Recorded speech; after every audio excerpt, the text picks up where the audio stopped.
health outcomes for women of color, we present to you our model for an equity birth plan, and that is entitled Equity Birth Plan Beyond Aromatherapy. Next slide, please. So thank you so much for inviting us. This quote by Malcolm X provides foundation for our talk. The most disrespected person in America is the Black woman. The most unprotected person in America is the Black woman. And the most neglected person in America is the Black woman. This quote was from Malcolm X in 1962. And sadly, we are dealing with this situation right now here in 2020. Next slide. So we present you the case for an equity birth plan. And traditional birth plans consist of templates that allow women to choose and advocate for birth choices, such as the type of anesthesia, alternate pain management plans, the presence of doulas, support persons, and how labor is managed. And while these plans provide for choices, they don't typically take into account delivery-related risks. And they don't typically involve a two-way communication between the provider and the patient, with understanding and acknowledgement of racial disparities and delivery-related risks. The maternal mortality rate is 3 to 4 times greater in African-American women than in non-Hispanic white women in the United States. And the rate of severe maternal morbidity, including complications such as hemorrhage or need for transfusion, is several hundredfold higher. Next slide. So we present a new paradigm for an equity birth plan. It places the women of color at the center of the plan. And in this new model, race-related risks, specific patient-related risks, and then system risks are reviewed in the birth plan. The provider and the healthcare system partner with the woman to achieve a birth plan that specifically addresses how safe and equitable birth will be achieved. Next slide. So the basic tenet of this birth plan juxtaposes patient-specific choices with systems, risks, and limitations, and it allows for decision-making and then resource allocation that promote birth equity and reduce the risk of maternal death and severe maternal morbidity. So here are our objectives. We'll address the following. We're going to discuss some national and then our New Jersey maternal mortality data. We'll talk about health systems equity, severe maternal morbidity, and postpartum follow-up and the risk thereof. And then we'll provide some evidence-based data on the use of birth plans, and then birth plans in minority communities. And we'll discuss how birth plans intersect with AIM initiatives, the Alliance for Innovation in Maternal Health, and safety initiatives such as new Joint Commission requirements. And then we'll provide you a model for an equity-based birth plan. I'm going to now turn it over to my coworker, my colleague, Dr. Roche. Well, this slide really is the case for the equity birth plan. They say it takes a village to raise a child. Well, it looks like it takes more than a village to keep a Black woman alive when it comes to maternity care, unfortunately. And what this schema does was puts the woman at the center in terms of that purple circle. She is the center. And we layer on top of that the support she needs to have a safe birth for herself and also for her child. And that means that we got to look at interpersonal issues. Who is our support system? What is the institution offering and how they can help? What does the community do? And then we really talk about public policy because none of these things can be separated. For example, we'll look in one of the boxes. What is the patient? Well, we need to know about what her age is, what is her educational background, what is her knowledge, what are her health beliefs and attitudes, how does she perceive her risk, and how can we promote compliance, for example. We look at something as broad as public policy, and we're looking at things like, insurance coverage. What is her environment like? We're talking about environmental justice. How is she going to have a healthy pregnancy if she's exposed to lead and mercury that will damage both her and her fetus? We're looking at adequacy of housing. Having a housing is not good enough if your house is full of lead. Education, what kind of postpartum coverage do we have in case the person needs to do family leave for herself or for a child or for a family member? How about medication? How about a living wage so people can support themselves? How does the system in terms of transportation, allow the patient to even get back and forth for the care, for example. Next slide, please. So the case for the equity of the birth plan is to put all these factors together, really try to drill down and really discuss what are the individual needs, but layer on that the medical problems and what all of those other factors, their support system, the institution, the community, and public policy can do to help us to achieve our goal, which is to have a safe pregnancy, a safe delivery, a safe postpartum period, and a baby that's in good shape. So I'm going to turn this on back over to Dr. Campbell. So first of all, we want to look at some of the frequent causes of maternal mortality. And you see here on the slide, there are a number of them, and this is certainly not all inclusive, but these are some of the more common causes. And as we look a little deeper, we can go to the next slide. I would encourage us all, no matter where we are located in the country, to request and to look at the data with a race and ethnicity lens, okay? Because that is going to tell you how you want to direct action for changes. So for instance, this slide is showing CDC data from 9 maternal mortality review committees in the United States. And they are varied places, some in the Southeast, some in the Midwest, and we'll look at New Jersey specific data shortly, and you'll see it's not much different. But the leading causes of pregnancy-related death include hemorrhage. But then when we look a little deeper, we can see on that darker bar, the purple bar, that shows the rate for non-Hispanic Black women. And then the lighter bar, which is pink for me, is showing the non-Hispanic white women. And so when we want to think about how we're going to address the problems, we need to look at the race and ethnic lens, because we can see by this slide that embolism, for example, is much higher in women of color. Preeclampsia and eclampsia, much higher in women of color. Next slide. And so just to prove the point that, we all just have to look in the mirror a little bit in New Jersey, we're showing data from 2009 to 2013, which is publicly available. And again, as was stated earlier, the rates, Black women experience pregnancy-related death at 4 to 5 times higher than their white counterparts. And so we can see that as we go year by year, those differences and disparities. Next slide. And so in this cohort of, again, CDC data, 11 million births, Black women were readmitted at higher rates of serious complications, and we can see where. Renal failure. Black women, the blue bar is representing Black women, and we can see renal failure, adult respiratory distress syndrome, eclampsia, and stroke.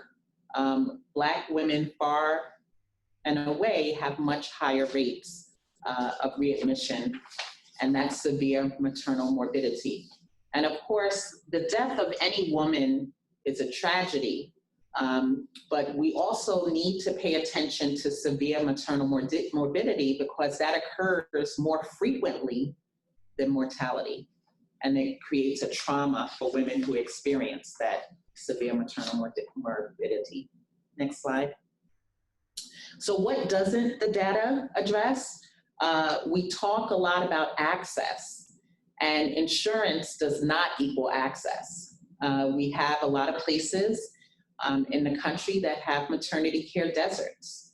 And we need to discuss transportation, prescriptions, and other devices that are part of the therapeutic plan.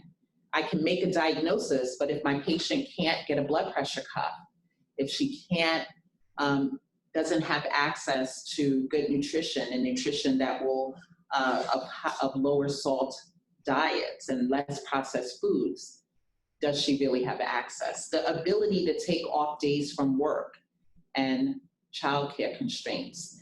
When we look at the morbidity and the mortality data, we see a lot of fragmentation of care.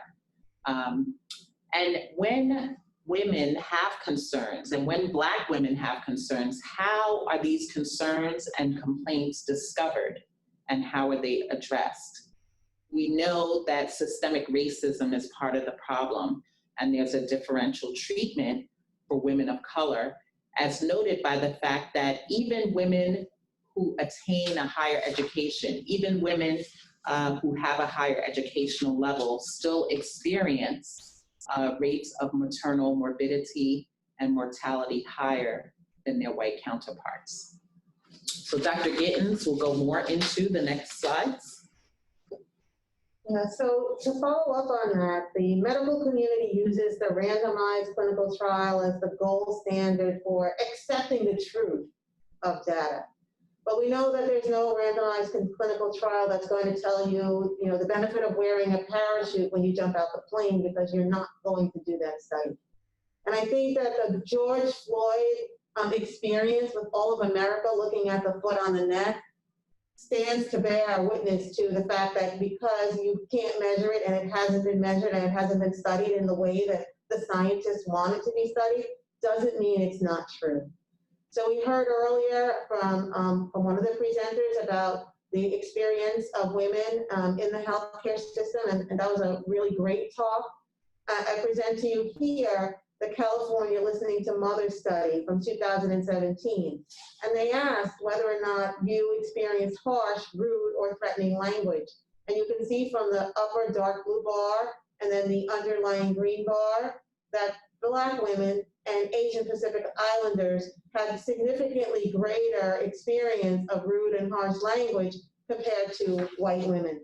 And then the second bar, also with the higher rate for Black women and Asian Pacific Islanders, specifically asked, were you handled roughly?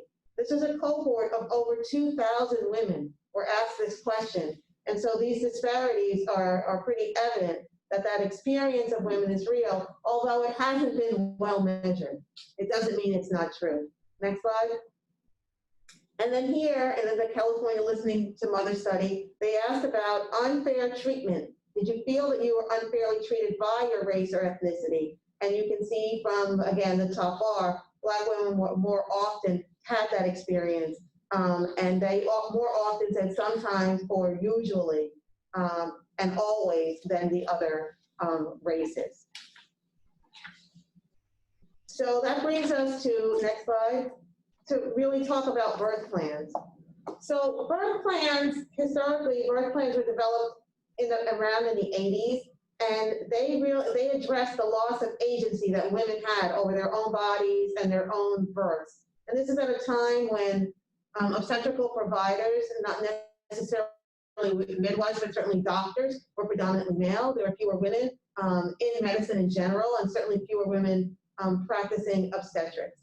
This timing of this birth plan intersected with women's rights and patients' rights and the natural birth movement. But the timing somewhat preceded the rise in the patient safety movement, because the patient safety movement has really given agency and voice to the patient.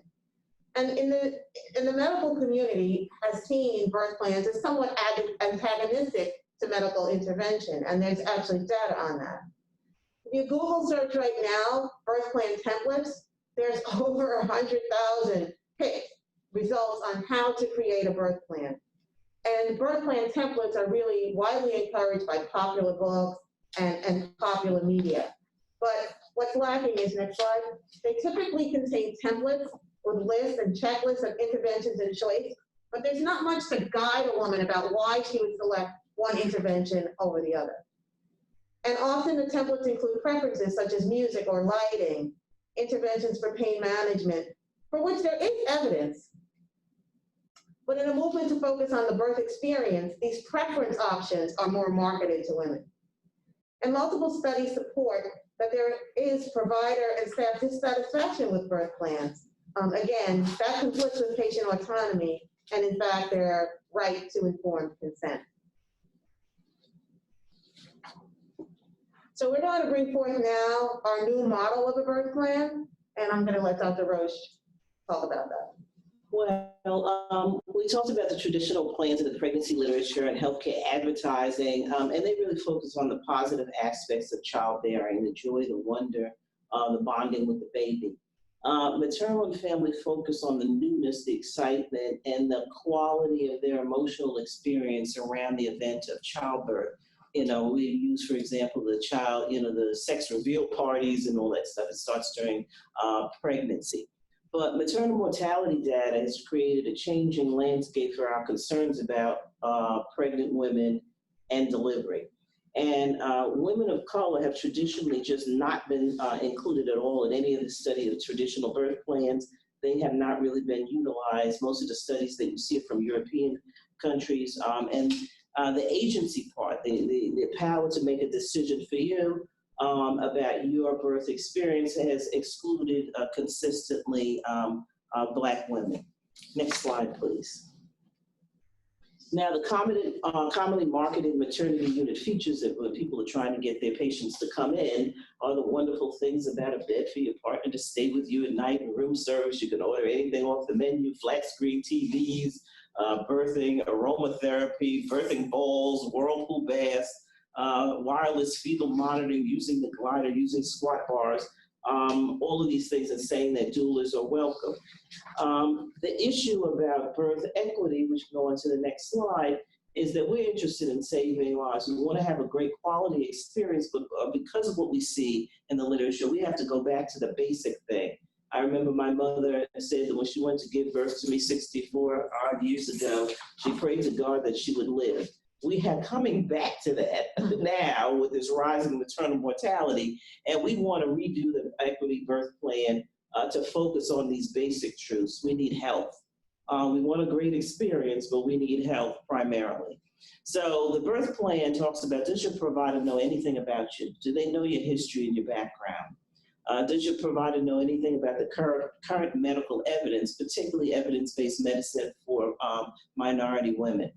Has your provider asked you about your preferences, your values, and your ultimate goals? And that includes everything from what you would like to do for anesthesia, the type of delivery you'd like to have, how many people in the room, but your ultimate goals in terms of birth spacing, etc. And then we look at the system, the hospital that you're planning to deliver it. Has that institution actually done any implicit bias training for their staff members? Do they have the tools necessary to treat your particular circumstances or risk? Do they have a track record for hypertension, managing hemorrhage, taking care of obesity, those kind of things, depending on what your health concerns are? Do they deter medically unindicated inductions and unnecessary cesarean sections? And do they have practices that promote and support vaginal birth and breastfeeding? And one of the things that I really take issue with, which is not in this presentation, is the fact that you cannot get data if you're a Black woman and understand about maternal mortality, about the mortality rates for Black women at the hospitals in your environment, so you can actually make a choice based on mortality data. Not available, and therefore people are left blind in terms of even choosing providers in hospitals. So how potentially could an equity birth plan be set up? And it really is a multidisciplinary issue. We want to set goals and strategies for the patient, for the provider, for the system, for the community, and for the patient's support people. That means the family or friends who are going to support her. If she has nobody available, then the doula that we hope that she'll have. And then we want this to be specific to the issues and desires of the patient, their core values, concerns. We want to address their fears because Black women have a lot of fears when it comes to the healthcare system, and justly so, based on the experience either of themselves personally or what has been passed down in their families with generations of negative experience and what they learned from their friends and neighbors who have had negative experiences with the healthcare system. We also want to specifically address since Black women have higher medical risk, the particular medical risk that the person has. Did they already have a preterm delivery? Did they come to us anemic? Were they already hypertensive? Did they already have cardiovascular disease? So the goal and the strategy on the part of what the patient needs to do, the provider, the system, community, and family can be targeted to those increased risks to try to decrease that death that you saw in those death rates and the kind causes of those deaths. And then from the healthcare system resource standpoint, what can they do to promote improvement? Do they have adequate discharge planning and education? Do they do adequate post-birth follow-up? And do they give the warning signs so people know what to come back for? If people are having difficulty with transportation, medications, are they able to at least bridge them and provide something for them so that they don't go home with their hypertension and don't have antihypertensives to take, for example? So we're going to move on, and we're going to talk about specific cases, and we're hoping we're going to have some dialogue back and forth with our participants. So the first case that we want to look at is a 34-year-old African-American woman with a history of hypertension on medication. She works as a nurse, and besides her stressful job at home, she cares for her elderly mom and her preteen children that are 10 and 7 that she gave birth to prior to her diagnosis of hypertension. So this is her first pregnancy with hypertension. She started prenatal care at 10 weeks. Her initial blood pressure was 140/90.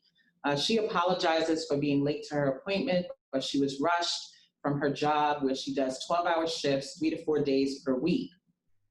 Her partner also works and is financially carries the family's bills, but traditionally does not contribute to the household chores. And she's happy about the pregnancy, but plans for this to be her last delivery. And so when we think about the equity birth plan for this particular patient, we want to, again, think about the patient's goal, the provider's goal, the system, the community, and the family. And so what we can kind of hear in this story is that her goal is, she's happy about the pregnancy, and she wants to have a safe pregnancy, and she's saying she wants this to be her last pregnancy. I think for me as a provider, one of the goals that I have is to maintain her blood pressure at a safe level, and talk to her about the risk of preeclampsia, superimposed preeclampsia that could develop during this pregnancy. Since this is her first pregnancy with hypertension, I want to talk to her about measuring her blood pressure, see if she's already doing that at home, how she's doing that, and what numbers is she typically seeing.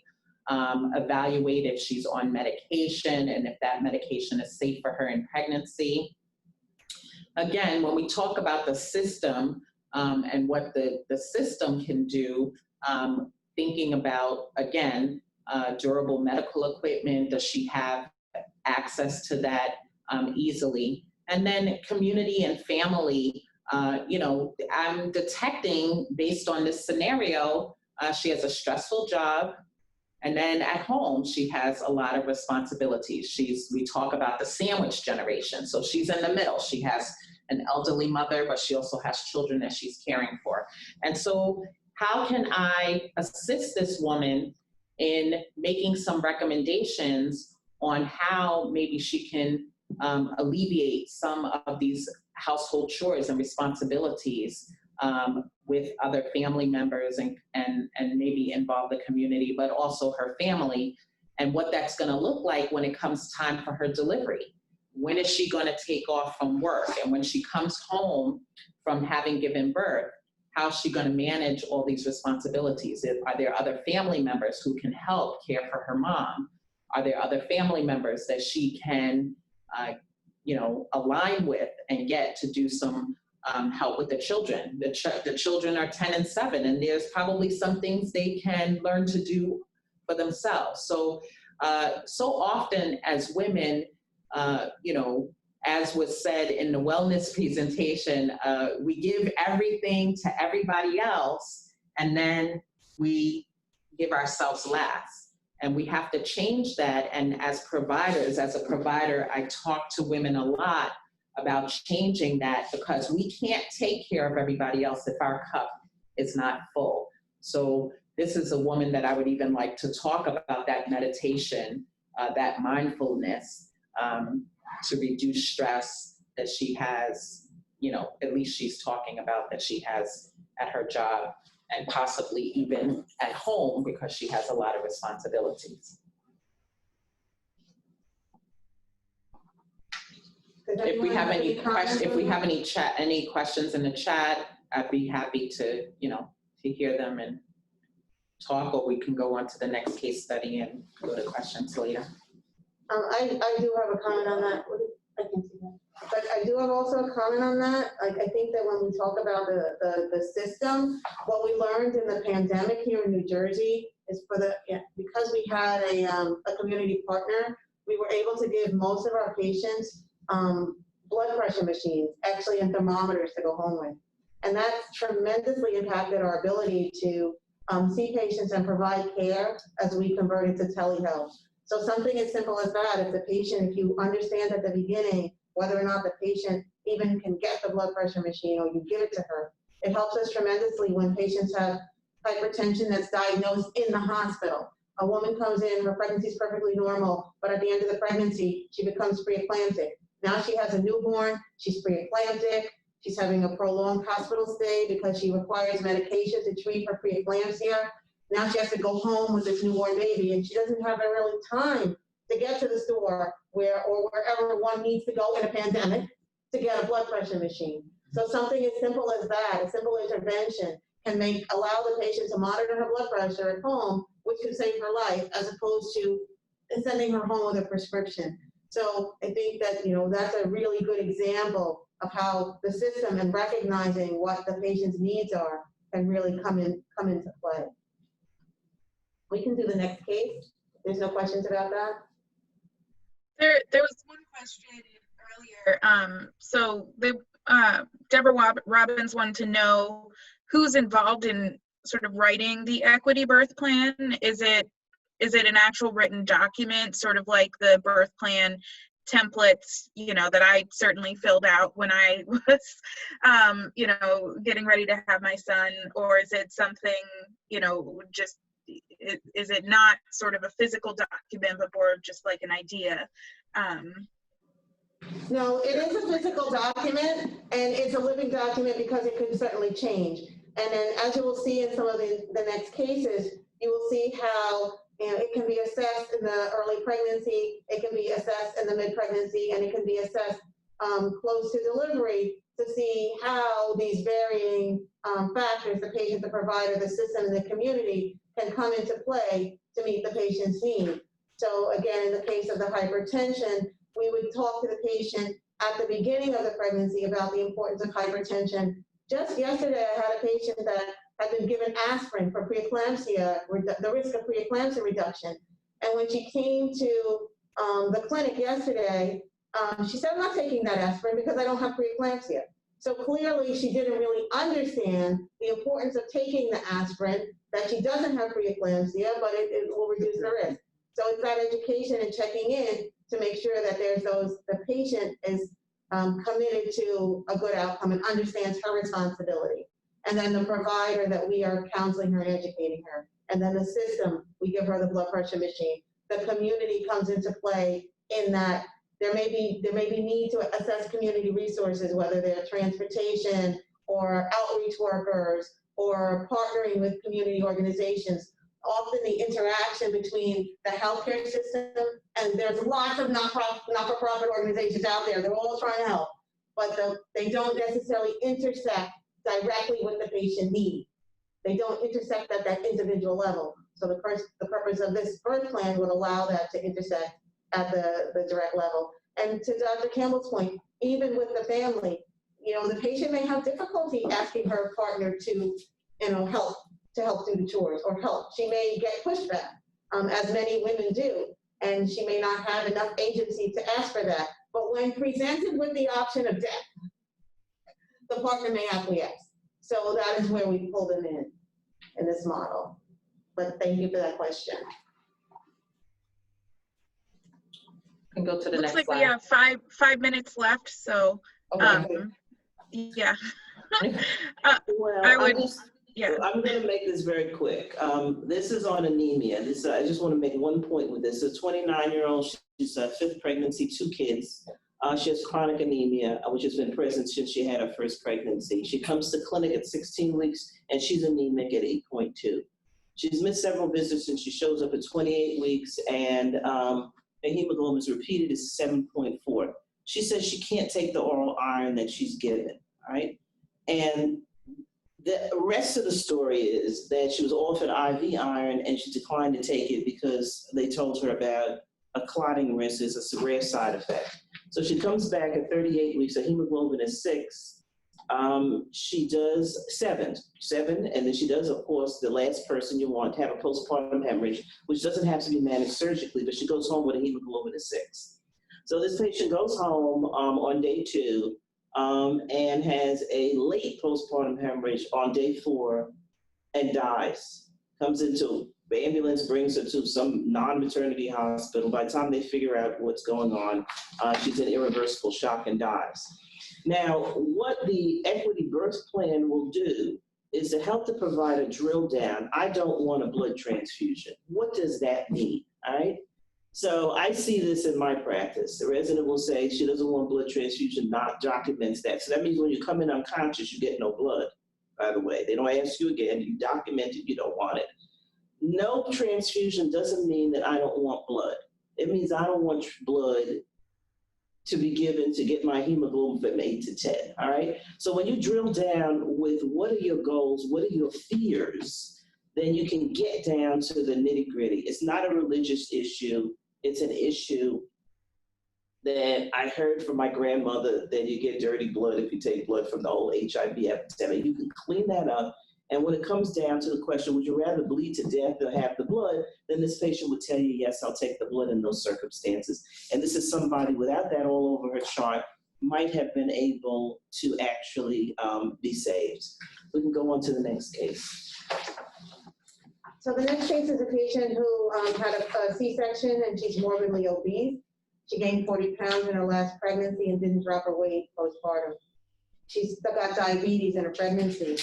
She discusses the various modes of delivery with her provider, but ends up having a repeat cesarean section. On day 5, her wound is draining. She can't make it to her postpartum appointment because she doesn't have any transportation or childcare. And then later, she's readmitted with a diagnosis of sepsis. So when we talk about how the equity birth plan would impact this type of care, we would talk to the mother about, early in the pregnancy about not gaining so much weight, limiting her weight gain. We would optimize her diabetes and make sure that she has all the resources necessary. That means glucometer, chem strips, lancets. We talked to her about possibly vaginal birth. That would reduce her risk.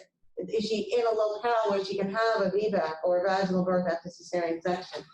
And then when we're sending her home, she has a large pannus. We have to involve the family and the partner to help her clean the wound, make sure that it's clean and dry, and stress the importance of her postpartum follow-up.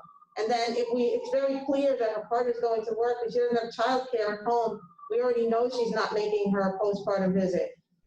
The literature supports that only about 40% of Black women actually keep their postpartum appointment. So how can we optimize that and reduce her risk of sepsis? That's where the equity birth plan would come in. And then the next slide. And so in this last case, this is a 32-year-old attorney who seeks care for her second pregnancy. Her first pregnancy was uncomplicated. Her prenatal care provider is really close to her office and she's got a busy trial schedule. So she goes to most of the visits without her husband.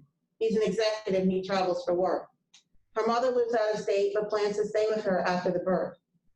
She goes into preterm labor at 35 weeks and has a cesarean section. After the delivery, she calls and doesn't feel well, is having difficulty breathing, but is told not to worry.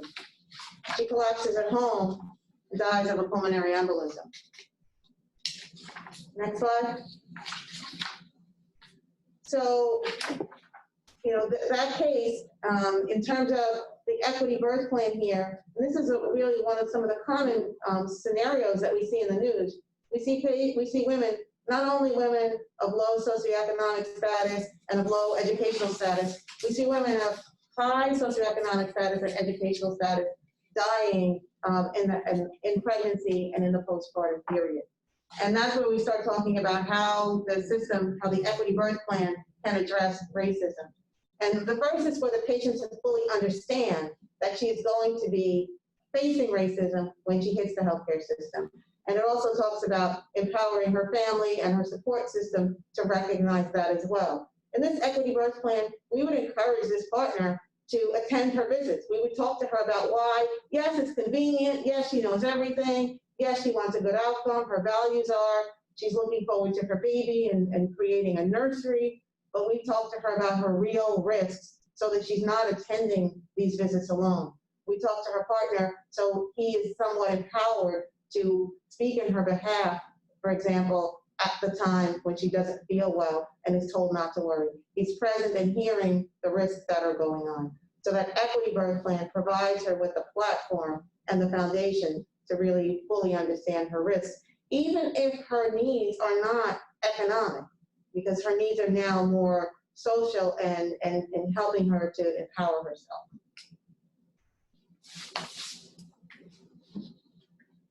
So we conclude with the fact that traditional birth plans have not been studied in minority populations.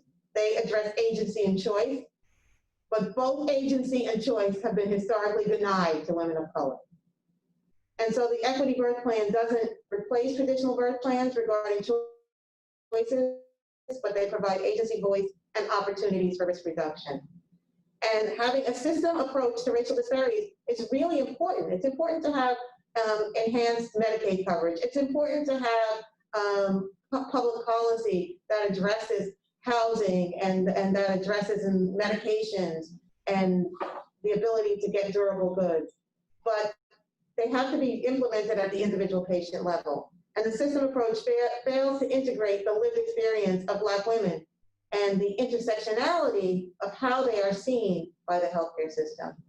So the equity birth plan is an innovative strategy to address maternal morbidity and mortality.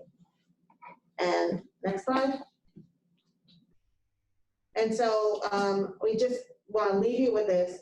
We're wondering, I think we're seeing from the news, there's an increase in Black maternal deaths, and is there an increase in the pandemic? This article was about a woman here close to us in New Jersey and New York that died at the beginning, early in the pandemic, in about July. A very tragic story of a 26-year-old woman. Next slide. And then this actually just came across my desk yesterday, and it shocked all of us, but a doctor died in Indiana, and pregnant doctor died just yesterday. So that certainly took our breaths away.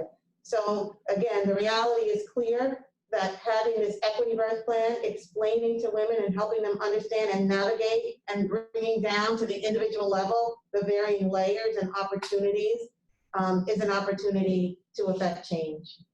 So thank you all for listening. And if there's any questions, we can take them. And we also can be reached. There's another slide with our contact information. Thank you guys so much. I definitely have a bunch of questions, and I'm sure there are a lot more that'll come in the chat. There is the next session that started at 6:20, but everyone is welcome to continue to stay in this session. So one question that I had for you guys is, do you worry it puts too much onus on the patient themselves to find out all the information about, as you said, there's not even any data out there for some hospitals about their mortality numbers, and I know in some places there's only one option to give birth at, and you just kind of have to deal and figure out how to survive in that situation. So how much do you think is in the birth plan put on the patient versus the others, and can we make sure that the system still has to, bear, I feel like they need to bear the brunt of changing things versus patients, Well, yeah, I don't think the birth plan is putting it on the patient, it's just bringing awareness to the patient. For the first time in my career, I am seeing patients come to the hospital and to my office and saying to me, I don't want to die. These are not the patients with the cardiac disease that I tell you shouldn't be pregnant because you're going to die. These are the people that are coming because they just have hypertension, they have diabetes, or they're just Black. And they are asking, they're saying, I don't want to die. And we tell them, okay, this is what we're going to do. You don't really have these types of problems, and we break it down for them. But the birth plan is really not putting it on the patient, it's bringing the resources to the patient and empowering and utilizing the resources of the system. So for example, in the wound infection case, I mean, that's a real case. The patient came back, no transportation, we calling her to come back, she has no transportation. The system should have figured out that she has no transportation because somewhere there's an Uber account at some healthcare system that could have gotten her back that would save the patient the morbidity and maybe mortality of sepsis. So I think that yes, one could think that it might frighten people and maybe they don't have other choices, but even within the context of the choices that they have, they can be empowered.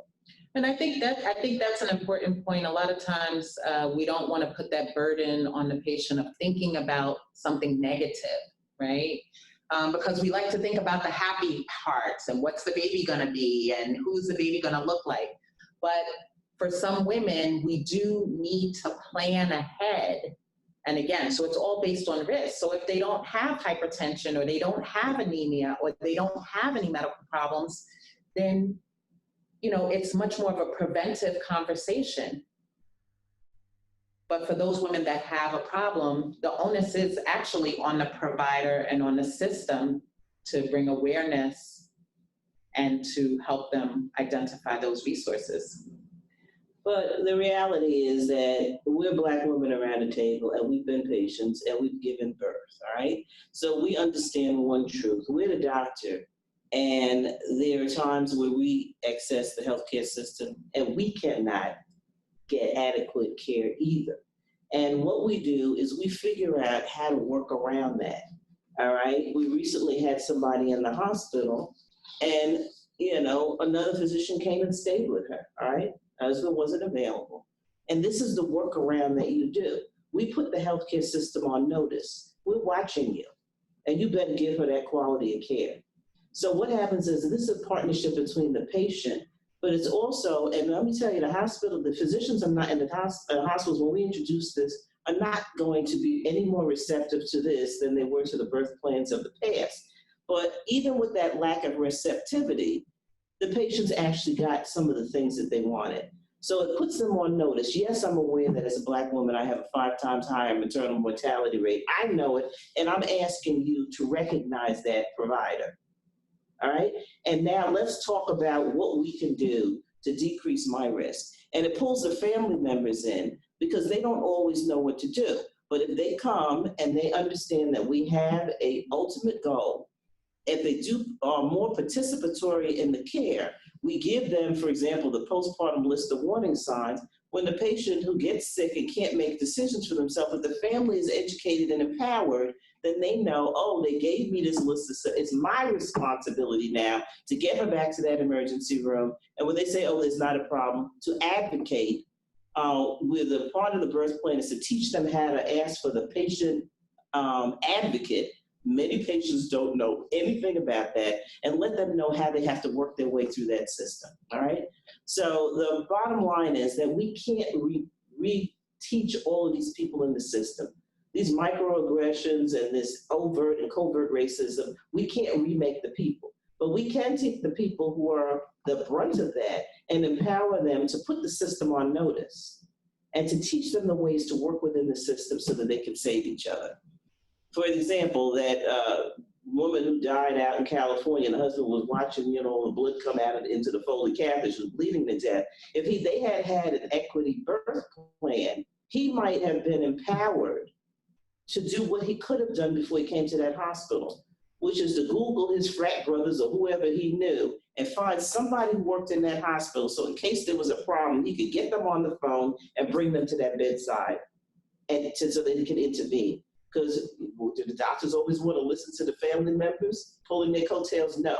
But that was something he probably had the power to do through his connections and didn't know he needed to do, right? So that's where the equity birth plan comes in. Yeah, I know. Yeah, that was Charles Johnson. And I know he always talks about how scared he was to speak up because he didn't want to be the angry Black man in the room, you know, Exactly. and that contributed, you know, he feels to, you know, the death of his wife because he felt he would be threatening if he did exactly like if it, you know, so if there was another person in the room, could they have helped speak up and, you know, so that he wouldn't be, you know, seen as that threatening person. Maybe his buddy would, or someone, you know. That's the purpose of the equity birth plan. Just as we learn how to put our hands in Tenant 2 in the driving when you get stopped by a cop, in the equity birth plan, you would learn how to, you know, either speak up or even again call for help.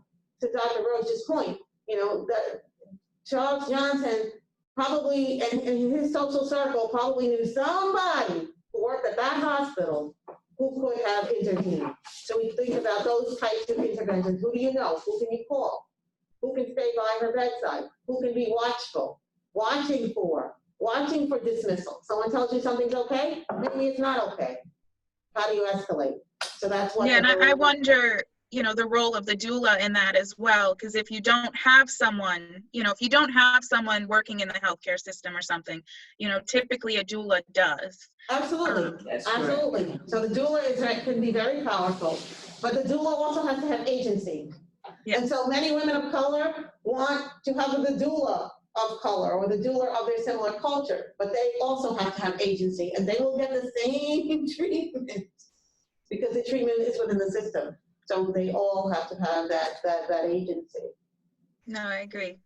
Well, I think this has been a really amazing discussion, and I think the equity birth plan definitely is something that individuals should think about, you know, having because it is the reality right now, right? You know, you have to live in the world you live in right now, and having a birth equity plan in addition to your birth plan sounds like a great thing to have. So I just want to thank you all for your time and for everyone that has participated in the discussion and asking questions. And if people would like to head on over to the Join a Time of Grief session that's in the chat bar. So thank you all so much for your time. Thank you. Thank you so much. And also feel free to join the main session at 7 o'clock too for another mindfulness session with NECA. So Thank you. in a couple of different sessions. And again, thank you to all the panelists. It was such a great conversation. Thank you. Nice to meet you in cyberspace. Well, bye everyone.